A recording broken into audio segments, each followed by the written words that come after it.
Hello and welcome to episode number 100 of the Cheesesteaks and Controllers podcast, presented by Fox PHL The Gambler, 102.5 FM, 1480 AM, iHeartRadio Philadelphia, streaming on Apple Podcasts, Spotify Podcasts, wherever you get your episodes, also airing live on the radio here in Philadelphia every single week.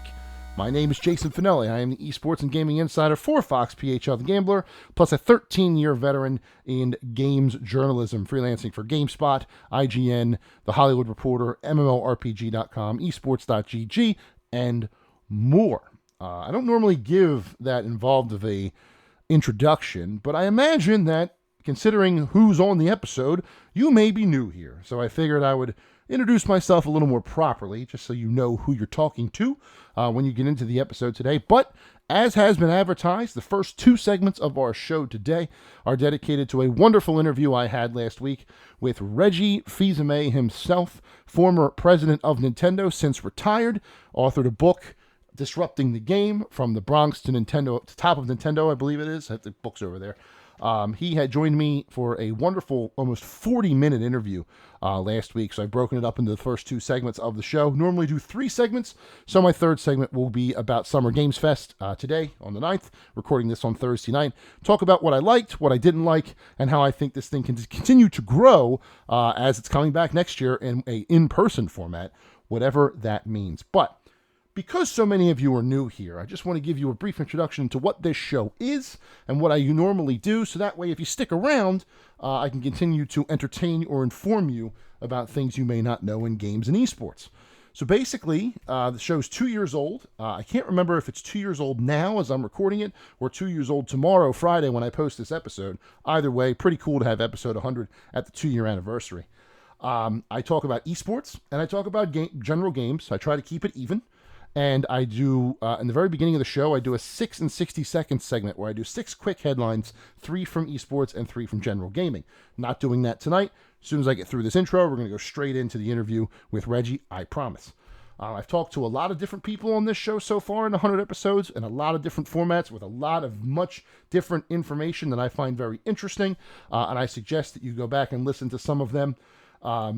If you're going to stick around and subscribe, there is a lot of very good content here and a lot of very good information for things you may have forgotten about that happened previously. I talked to a good friend of mine, Mike Futter, who was a business writer, talked about GameStop's Game Stonks when that whole thing happened. Talked to the director of the Midway Insurance Coin documentary, episode 25. Mike Futter was episode 34. Also talked to the founder of What's Good Games, Andrea Renee, episode 25. She was a great interview as well. I've talked to a caster for League of Legends, Pastry Time. Talked to him, episode number 14 for League of Legends Worlds 2020. Greg Miller, episode 50. Pennsylvania State Representative Ed Nielsen about potential esports betting here in the state of PA, episode 57, and the list goes on. It's all there. Plenty for you to check out. Oh, I guess I should also mention 2 members of All Elite Wrestling, Evil Uno and Aubrey Edwards, are in my past interviews. But it's all there, 100 episodes, plenty of content. If you decide that you like what I'm doing here and you want to stick around, I would love you to, because I love doing this show and I love giving it to you every single week. But enough of me blathering. Our next guest on Cheesesteaks and Controllers is, without a doubt, one of the most visible faces in gaming and has been for the better part of 2 decades now, starting back in 2004 with Nintendo, talking about how he kicked ass and took names and how Nintendo made games. And now here he is enjoying his retirement. Just wrote a brand new book, Disrupting the Game, from the Bronx to the top of Nintendo. Ladies and gentlemen, I am happy to welcome Mr. Reggie Fils-Aime to the show. Reggie, how are you today, sir? Jason, I'm doing wonderfully. I hope you're doing well. I am, now that the audio issues that we were experiencing beforehand are done and we're actually talking. Maybe I'll stop shaking after all that. But first, just a quick intro question, just to break the ice here. Obviously, yes, you are enjoying your retirement. I imagine that there are video games involved in that. What are you playing right now? Sure.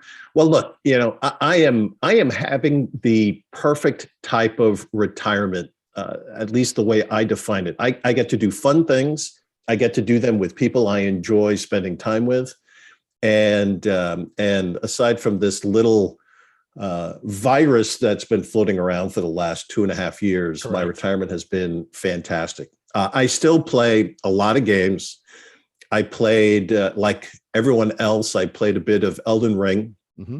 And I have to say, Elden Ring is typically not my type of game, even though the folks at From Software do a fantastic job. I like to go into my games being overpowered and really playing them to completion. I did not play Elden Ring to completion, with like so many others, I suspect.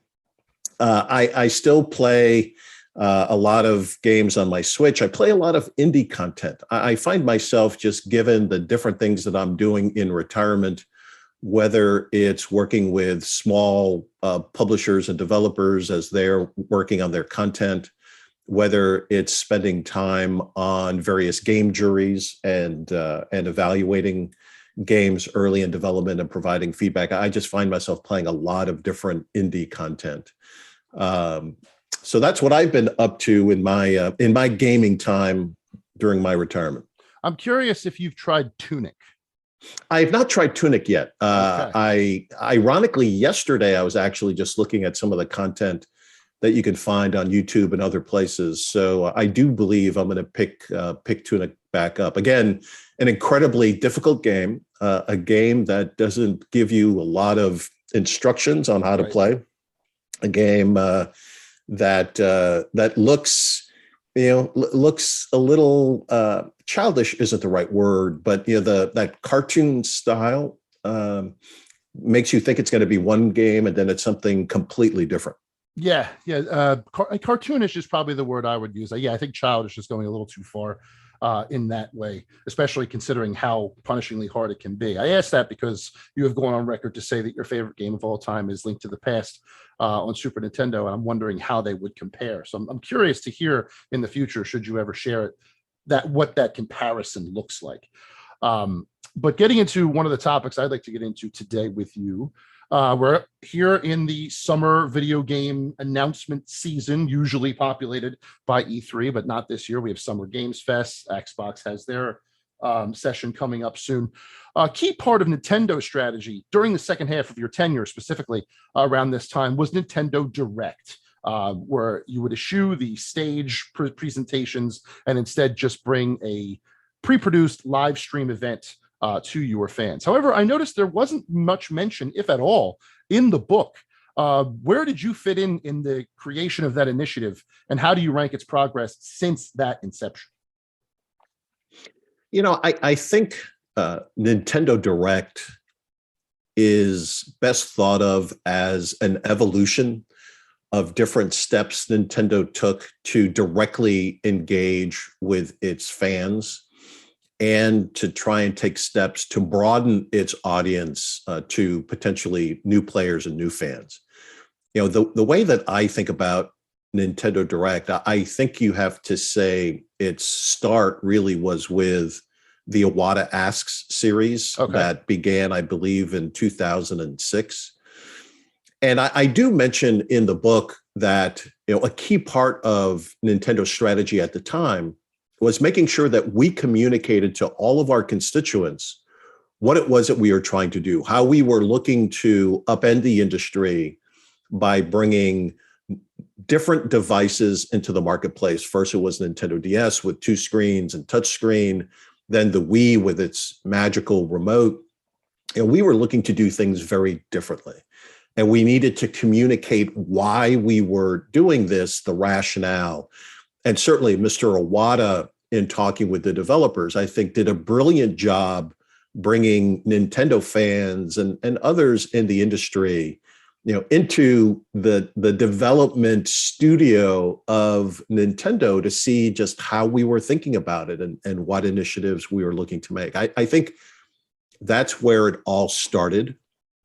Then from a Western perspective, I think what Nintendo of America looked to do with Nintendo Week on the Wii. So this was, our series of fairly short video-based content that we put on the Wii platform. And I believe it began in 2009 or so. But it was another way to share with our fans information about the content, what's available now, what's available soon, support our third-party developers with content that they have.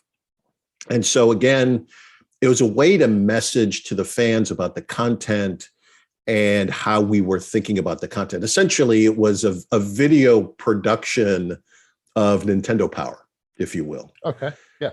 And then that begat really the first true Nintendo Direct, which happened in early 2010s, maybe 2010, 2011, which was, largely Mr. Iwata or me for the Western shows that we created, introducing content, introducing our developers. And again, it made sense for us to go down this path because, so many of our developers are Japanese only speakers. By having video-based content plus voiceover was a way to make the content understandable and digestible without taking a huge amount of the developer's time, the way an E3 live presentation could. So that was the arc, and that was the history, at least from my view, of the Nintendo Direct. And you're right, I didn't get into it in the book, in part because the way I've structured the book, every story I share has a very specific intended message, an intended lesson that I think is applicable across, individuals, whether you're just starting your business journey, you're still in school, or you're in your first job, or you're about to change careers. That was the way I was thinking about the creation of the book. Sure. And the Nintendo Direct story that I've just shared, it's essentially very similar to the story that I tell about how we use the two business books to tell the story of Nintendo and Nintendo's innovation. Yes. So that's why it's not in the book. It's not that I don't think it's interesting or don't think it's valuable, but I felt that it was a redundant example of just the core principle of making sure you communicate with all your constituents, you bring them along on your innovation journey, and just how important it is to do that. No, that is fair. Now that you mentioned that, it does make a lot of sense. I found it interesting that something that has become so key to the consumer experience, like as soon as that tweet goes up that there's a direct the next day, social media is in a frenzy wondering what it could be, was really underplayed in this book. But now that you mentioned that does make a lot of sense. That style of presentation is now being adopted by many companies across the industry. Some we mentioned earlier happening next week. And the pandemic obviously quickened the pace of adopting these live stream events. Do you see these live stream events being the future of the industry as a whole, or do you think there's still a place for in-person conventions, whether it be E3 or something else? Yeah, I do believe there's a role for an in-person event. But just to step back for a moment, one of the things that, game industry fans might not be really aware of is that for as large of an industry that we are, $200 billion business, the fact of the matter is the leaders of the industry see each other fairly frequently, whether it's at trade association meetings, whether it's historically at live events like E3. And, I was constantly being pulled aside when Nintendo had made the decision to do only the broadcast events, not to do a live stage presentation. I was pulled aside by so many people saying, you guys have figured it out. This is what you're doing is the best way to do it. You can really hone the message. You can deliver a great quote unquote show in 60 minutes full of information, versus when you're trying to do a live event, it's just incredibly difficult. Right. And I can say that from experience of having done all of those live events with Nintendo. All of the preparation, all of the rehearsals, and especially if you're doing game demonstrations with content that's not complete, all types of things can go wrong. But you don't have those problems in a taped presentation that is edited and made perfect well in advance. So what I find interesting is that, yes, because of the pandemic and for so many other reasons, the industry has moved very quickly to this type of format. But for years and years and years, we were looked at, quite, with a lot of envy with how we were doing it versus the big live stand-up shows. Now, having said that, I do believe there's a place for live events, whether it's an E3, whether it's a PAX. I do believe there is an energy you get from fans getting hands-on with a new game. I believe there's an energy that you get being on a stage and presenting content in some way, shape, or form. So I do believe the gaming industry's future is going to be a hybrid. It's going to be a hybrid of video-based events like the proverbial Nintendo Direct, coupled with very specific, very intentional live events that capture the player's imagination, that gets people excited to have their first hands-on experience with an anticipated game.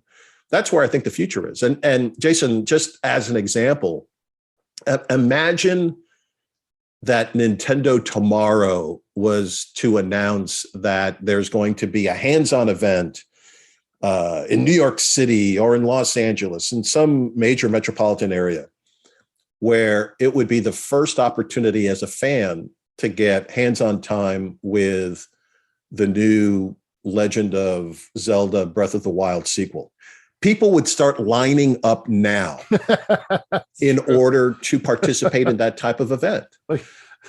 And so that's why I know that, when the time is right and when companies have the content to share in a live experience, there will be more live experiences taking advantage of that type of content. Sure. Half of me of wondering if that's a veiled hint and I should be checking orbits right now for a flight, but no, I know it's not, obviously. But speaking of E3 and live events, the book does mention many of your contributions to that convention, your debut in 2004 to 2010, which happened to be my first E3, and many more. Is there an E3 story or a convention story that you think of fondly? Maybe it's a funny anecdote or something like that didn't make it into the book? The interesting thing is, every E3 was different. Yes. Each had its own drama. Each had its own issues. As I think about the litany of E3s that I didn't talk about in the book, I guess the one that I would highlight, since we were just talking about Breath of the Wild, E3 2016, yes. I guess. That booth. Exactly, that booth. And, Nintendo has always been very thoughtful about its booth. The company understood that getting fans to have hands-on time with its content really was critical. I mean, it is where Nintendo shines with its level of polish and its level of surprise when you're physically playing the game. But that E3 and dedicating the entire convention floor that Nintendo had to one game, it made such a statement. It made a statement of confidence. It made a statement that, this game really was transformative for the franchise. It made a statement about, how we were thinking about the future. that was the E3, the tail end of the Wii U generation. Mm-hmm. But people knew that we were working on our next system, but we hadn't announced the name. We hadn't announced any other details. That was to come shortly thereafter. But driving excitement around Breath of the Wild by having our booth set up, like a scene from the game with, an amusement park type of approach to set you up, to help you understand the experience that you're about to get into. And then letting players have, a hands-on experience on the Great Plateau. That really was a very special E3, a very thoughtful E3. But when we first unveiled the booth, other than people saying, "Wow, it looks great," there were a lot of people questioning, why we would commit all of this space only to one game. And before people got their hands on the controller, there were a lot of pundits really questioning the approach. But it worked. It was a massive hit. I mean, the fact that all I needed to do was, to mention that year and that booth, got you excited. Yeah, I will. As a press guy, I remember going to the press area, which had a little booth like just to the right of the main booth, and then my representative from Golan Harris, who I believe was Eddie Garcia that year, started taking me up into the press area, and I'm looking at the back booth like, I don't get to go over there, but he did walk me through. We walked through the whole booth. It was fantastic. Honorable mention though to E3 2017, the Mario Odyssey booth where you built the block of New Donk City. That was also very, very cool. Coming up after the break, part 2 of my talk with Reggie Fils-Aime. Stick around.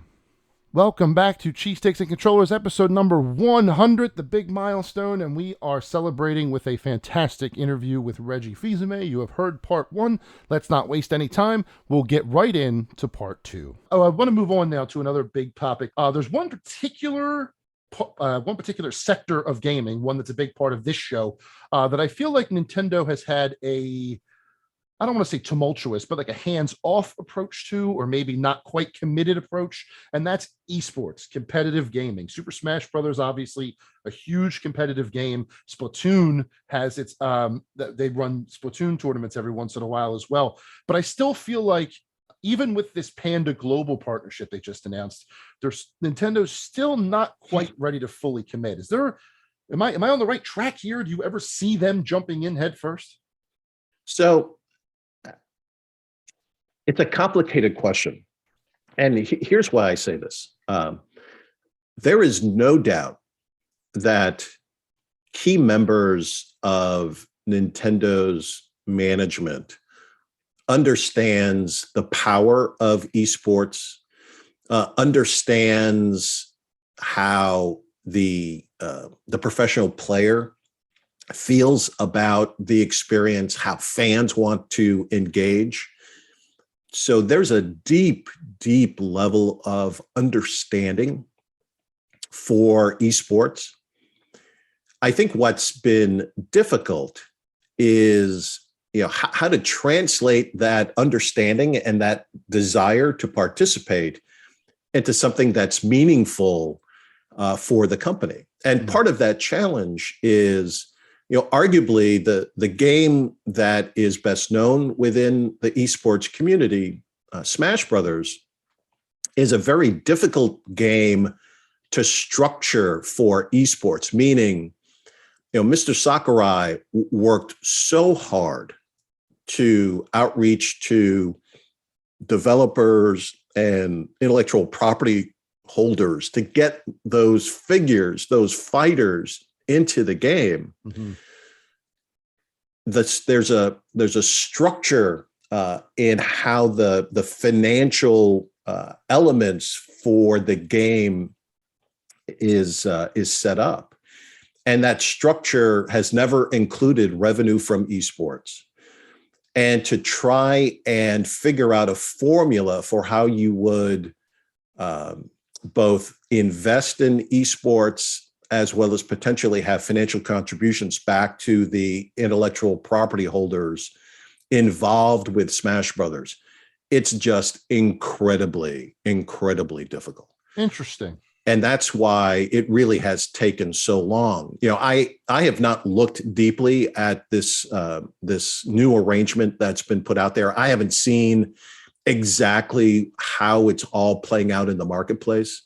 But I can tell you that during my tenure at Nintendo of America, we had deep conversations around esports and Smash Brothers and how to do it, and push the agenda quite hard. But the financial side of figuring out was just incredibly difficult. Now, say that I was going to say, which is why then, when you look at Splatoon, the company did make a push for Splatoon in the esports space. Even ARMS, they tried to push in the esports space. But as you and I know, it takes a while for any one particular game to have the players and the credibility to really break through in the esports space. Yep. So I would not take the experience to date by Nintendo as a show of their lack of desire. It really has been a very difficult nut to crack as they've gone through the journey.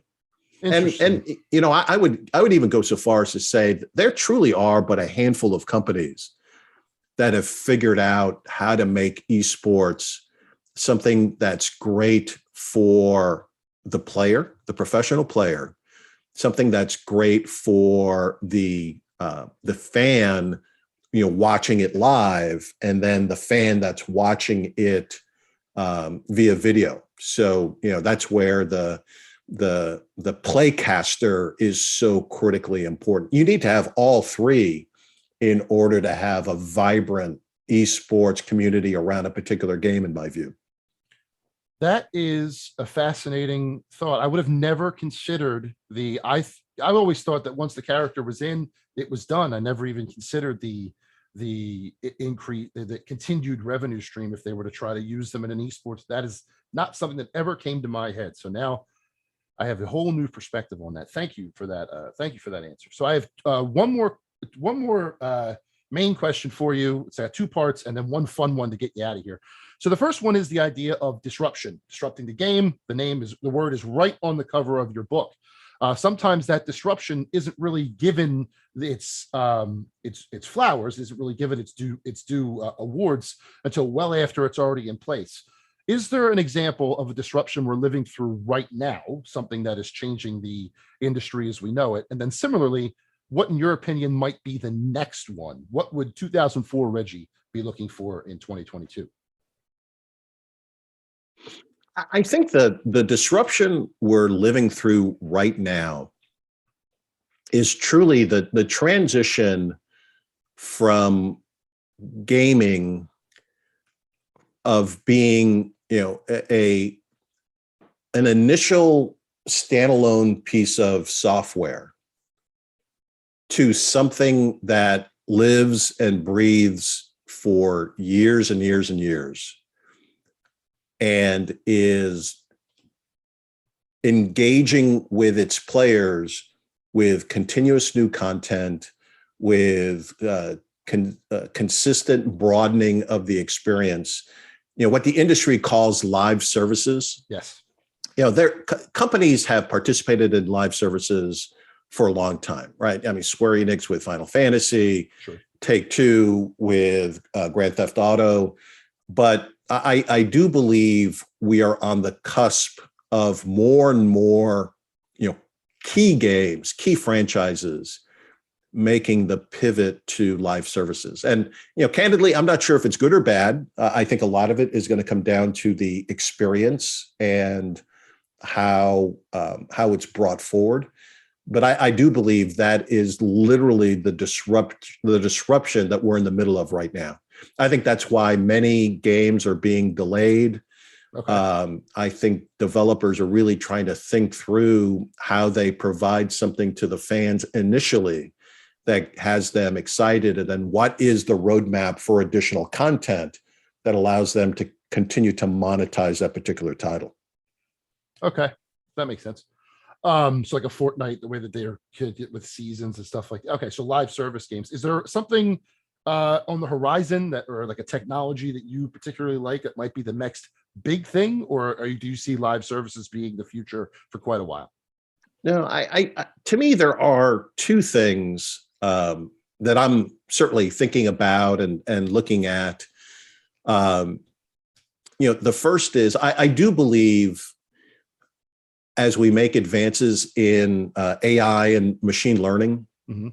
I do believe that we will be at a point where truly in a game, a player will have endless choices, endless opportunities, and there'll be this foundational open world experience coupled with a great narrative experience, pulling those two together. And so, just as an example, there are many open world games out there, but I have to say most of them don't have a great narrative story. The story is, go save the princess, go save the world, what have you. But the narrative that you have in some single player games that are unfortunately on rails, right? You only can go in one direction. You can only do one set of actions. I think the combination of open world plus narrative that's going to be enabled by AI and machine learning is something that I think is in our gaming future. Okay. It's not right around the corner. It's going to continue to take a little bit of time to get there. But imagine The Last of Us, but in a true open world type of experience where every decision you make has an outcome, and that the branches of that tree just keep going and going and going. To me, that's a very interesting future in our content. The other one I would highlight, which is the one that is very controversial, and I've made this comment in the past. I do believe blockchain as a technology can enable interesting things in gaming. And I say this as blockchain companies have just gotten hammered out in the marketplace, and as issues around theft of assets and things of that nature have happened. It tells you that the technology isn't ready for prime time yet. But I do believe that technology has interesting applications to gaming, and at the right time can lead to something that truly can be provocative. Yeah, I am admittedly a blockchain / NFT doubter at the moment because of all those stories. But I've heard similar sentiments that the technology itself, once honed, once polished, let's say, could actually be a benefit. It's just we have to get all of these bad actors out of the way and figure out where it can benefit, as opposed to what's happening now. Is that fair? That is very fair. And what's going to need to happen is that there's truly going to need to be a great experience, something that the players are just so incredibly excited about, something that is fun, something that is really compelling. And yes, the underlying technology will be blockchain, but it's not going to be something that is, let me say, blockchain first, meaning people aren't going to play it and say, wow, that's a great blockchain game. People are going to play it and they're going to say, that's a great game. That's a great experience. I love this. I'm telling my friends about it. And oh, by the way, it just happens to be powered by blockchain technology. And the analogy I would give you is Pokemon Go. Okay. When Pokemon Go came out, people were, they were just truly excited by the experience. Wow, you mean I could get to catch Pokemon in the wild and I can interact and do all this while I'm out walking? That's what they talked about. They didn't say, wow, this is a great AR experience, even though it was a great AR experience. And so that's where we need to get to with blockchain technology. A fun experience, tremendously compelling, huge word of mouth that's powered by the technology, but it's not technology first. Okay. Yep. So that makes sense to me too. Cool. All right. Well, thank you again for that response. So one last exit question, just a fun one to get us out of here. A couple of names or of people and games from your time at Nintendo, highlights in my mind, things that I remember from when you were there. Just quick, like 5-second top of your head statements on each one of them. I think just to get you out of here. So the first one, Bill Trinan. So Bill, a very good friend. What's funny with Bill is, I remember when, Bill's primary role was acting as a translator for some of our Kyoto-based executives. But, Bill, I've seen Bill grow to be such a great executive at Nintendo of America. Consider him a good friend. I look forward to what Bill is going to continue to contribute at Nintendo of America. And one of the games that I always associate him with because of a certain Nintendo Direct, Tomodachi Life. Yeah. So Tomodachi Life, what a fun game. And again, interestingly, I always thought that game was going to be a massive breakthrough hit. I thought the IP had such great capability. Maybe in the end, it was just a little too weird, a little too wacky. But I was always convinced that game was going to break out. I spent a lot of time in that game. Weird and wacky is right up my alley. Next one, Super Smash Brothers. Yeah, Smash Brothers. I grew up playing Smash Brothers, and I still suck at the game.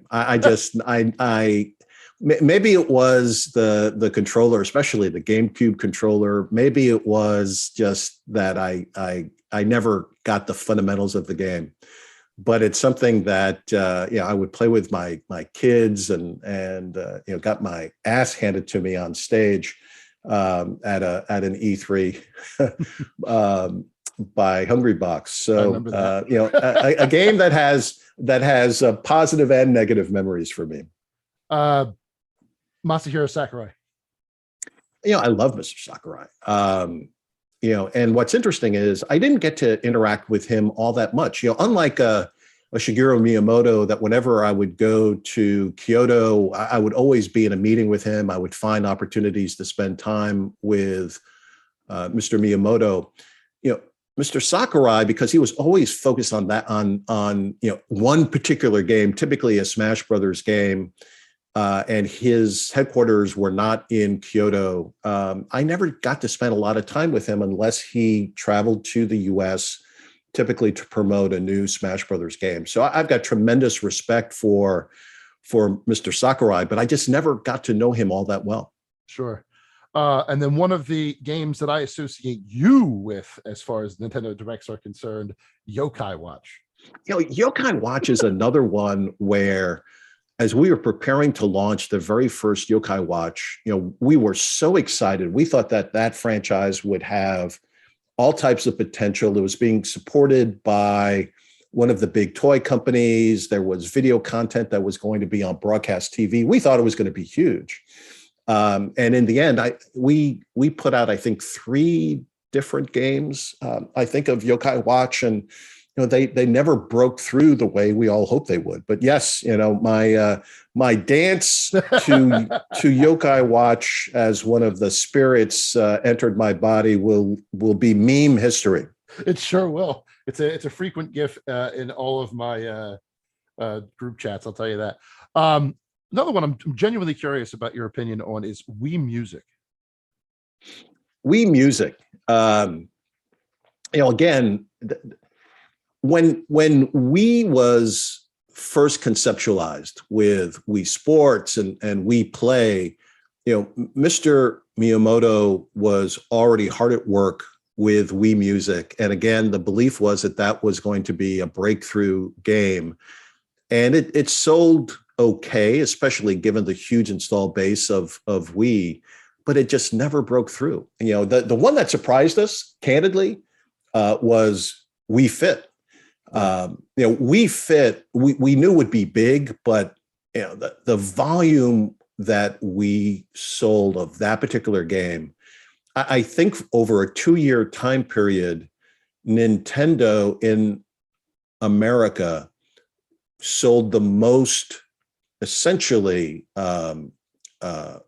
weight measuring devices with the balance board, because that's effectively what it was. Sure. Yep. We sold the most scales of any company over a 2 or 3 year period, even though that wasn't our main business. We were selling it as a balance board for Wii Fit. Right. But it was just a monstrous game. Interesting. And then finally, last one, Satoru Iwata. To this day, I think about Mr. Iwata constantly. I think about the lessons that he taught me. I think of our partnership. Someone that I will always have the deepest respect and the deepest affection for. I appreciate that answer. I've never even met the gentleman, but just by seeing him in front of my screens for all things Nintendo, I feel somewhat similar. I'll just never forget. He such a mark he left on this industry can never actually be replaced. But so that's it. I will now let you go, Reggie. I really do appreciate your time and coming on to the show. This has been a fantastic conversation. I hope you feel the same, and I look forward to whatever it is that you do in your retirement. Although I hope it's a lot of relaxing, maybe some scuba. I'm going to go scuba diving in about 10 days. So I'm actually looking forward in a post-pandemic time to really actually retiring and having some fun and doing some vacation. But thanks, Jason, for the conversation. Really enjoyed it. Coming up after the break, my thoughts on Summer Game Fest 2022 with Jeff Keighley, the games that were announced, the format, and much, much more. Stick around. Welcome back to Cheesesteaks and Controllers, episode number 100. Thank you again to Reggie Fils-Aime for stopping by to talk Nintendo and with me. His book, Disrupting the Game, is out now. If you have not read it yet, I highly suggest that you do so. It is a very interesting look back into his tenure, not only at Nintendo, but at places he had worked before then. And honestly, for a second there, it sounded like he was basically just living my dream life. Because first he worked at Pizza Hut. I'm a big pizza fan. Then he worked at Guinness. I love beer. And then he worked at Nintendo. I love video games. He's just checking all the boxes. So it's a great read, and I highly suggest that you pick that up at your local bookstore or on your digital reading app of choice. But if you're still sticking around here, if you're new to the podcast and you want to see what things are like when Reggie Fils-Aime is not hanging out, I figured I would dedicate this last segment to a recap of an event that happened today, Summer Game Fest. I do like to recap events as they happen and give my opinions as to what I liked and didn't like. So I figure Summer Game Fest, perfect opportunity to do so. Jeff Keighley's Summerfest happened at 2 p.m. Thursday Eastern Time, 11 a.m. Pacific Time. Bunch of games announced.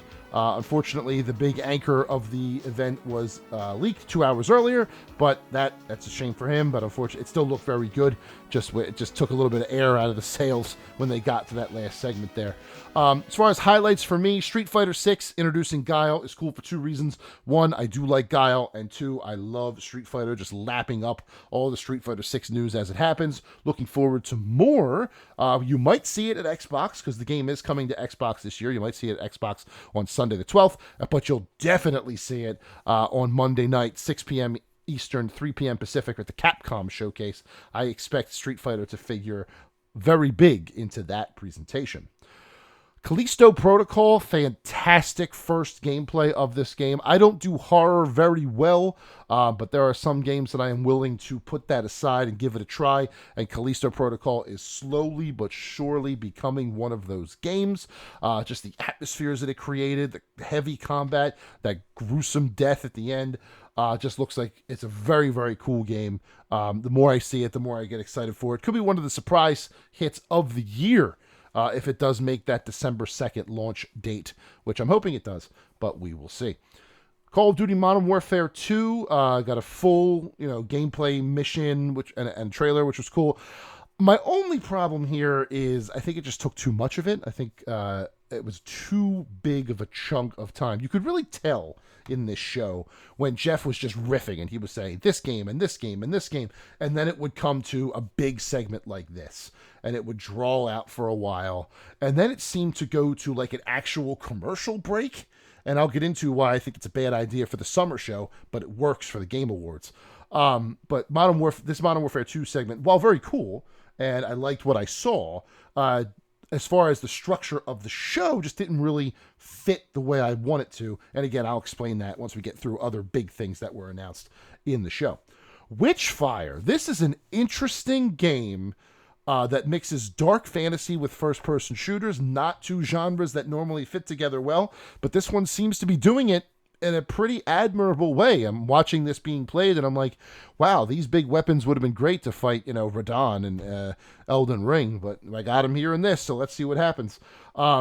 Has a lot of Warhammer elements to it, and some Van Helsing in there.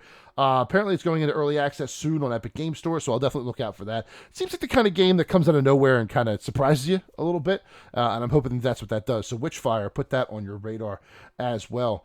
The best trailer of the show, without question, for me, is Goat Simulator 3. The fact that they lampooned the Dead Island 2 trailer from E3 2014, the last thing we have seen from Dead Island 2, maybe it's 2015, one of those years. We haven't seen anything from that game since that trailer. And Goat Simulator 3, which is funny because there isn't a 2, it just skipped 2 and went straight to 3, completely parodies that trailer, but just adds goats causing mayhem instead of zombies causing mayhem. I laughed my butt off watching that. I was bamboozled. I was hoodwinked. I thought it was Dead Island 2, and then I realized it said Coffee Stain, and I went, wait a minute, and then it was goats. So good. Very, very cool. Made me laugh a ton. Marvel's Midnight Suns, another genre I'm not usually into is RTS, but I might give Marvel's Midnight Suns a try, especially if they keep showing me awesome Venom footage like that. We saw Wolverine, we saw Ghost Rider, we saw the main villain, we saw a lot from this game. Looking forward to more of that. Coming out October 7th, which is cool. I thought it would be a little sooner than that, but I'll take it. But Midnight Suns definitely on my radar as of right now. Saints Row showing off the Boss Factory, which you can download right now and create your own boss, and then upload that boss to the game when it comes out in August. Kind of works like an early character creator, just to get that part out of the way so you can jump right into the game. Makes sense to me. I might give it a shot and try and make the best visage of myself that I can, or I might just make someone completely crazy. I haven't decided yet, but either way, very cool that it's out right now for us to enjoy. I like the Gotham Knights trailer that we saw. We saw a lot of Nightwing and his attacks, give a lot of focus on him. I like his Fortnite-style glider, but I don't know if he's going to be in Fortnite anytime soon. His batons, acrobatics, very, very cool. I'm cautiously optimistic about this game. I will admit I am more optimistic about Suicide Squad in 2023, but something about Gotham Knights is sitting well with me, and I can't quite put my finger on it. I don't know if it's going to be the 4-player co-op. I don't know if it's going to be, the Court of Owls storyline. Something about this game is working, and hopefully it keeps that way once the game launches on October the 25th. Had a couple of blasts from the past that I did not expect, between Routine, a game that was announced a long time ago, completely forgotten about, and is now back with a very scary looking robot. That was a weird one. Flashback 2, a PC game from 30 years ago, getting a sequel, especially when there was already a Flashback 2, is a very interesting. Love seeing that. Love those retro games coming back into the spotlight, if only to bring more eyes to the original game as well, which you could probably get on Good Old Games or even Epic Game Store or something like that. Definitely you're going to check that out when it launches. Metal Hellsinger, low-key, one of my most anticipated games of the year, just because I love metal music, I love Doom. Putting them together and putting a rhythm-based system in Doom with metal music, absolutely love it. Serge Tankian from System of a Down being included, icing on the cake. Awesome stuff. Can't wait to see more of that.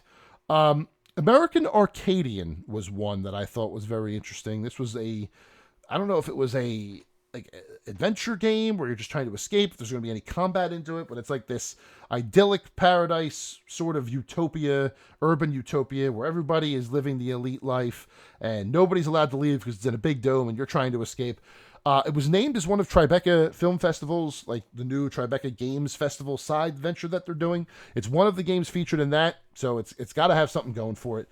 Games that were named last year, for example, were Kenna Bridge of Spirits, which turned out to be very good, and then Harold Halibut, which is the claymation game. Still not out yet, but I like what I'm seeing from that as well. So American Arcadian should be one to be paying attention to as well. Fort Solis, which brings back Troy Baker and Roger Craig Smith, who hasn't worked together since Red Dead 2, working together again in a space venture.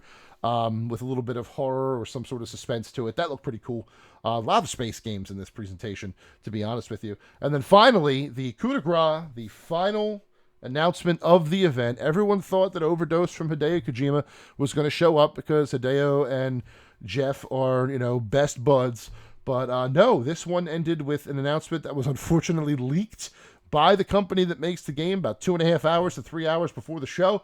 The Last of Us Part 1, the official remake built from the ground up for PlayStation 5 in 4K. That it was finally revealed via a trailer coming out September the 2nd for PS5. Pre-orders for the Firefly Edition, the Special Edition, are already selling out all over the place. It's going to be a big game, even though it's a remake. Its game is a classic. The first Last of Us is an absolute classic, one of the best games I have played in the last 15 years. The second one just as good, if not better. But the first one is an absolute. Like I remember the E3 build-ups to that. I remember sitting in the LA Sports Arena in 2012 for PlayStation's conference, and that ended the show. And it was just a absolute brutal demo, and that stuck with me for a very long time. And then playing it in June 2013 was really cool.